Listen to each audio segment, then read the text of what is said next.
મને આવો લઈ દે ને. તમારે ન હોય બા, તમારે હવે ભજન કરવાના હોય. શું કરવું મારે? તમારે હવે સીતારામ સીતારામ બાપારામ સીતારામ એવું કરવાનું. એમ કરીએ. હા, હવે ફોન ન જોવાનો હોય. બહુ ફોન ન જોતા, આખી વહી જાય. એટલે કહું છું બા, મારે નથી જવો પણ હાલો ભજન કરવા મળ્યું.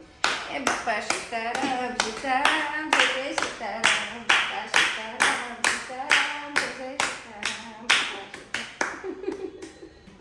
કેવી મજા આવે છે બા ભજન કરવાની?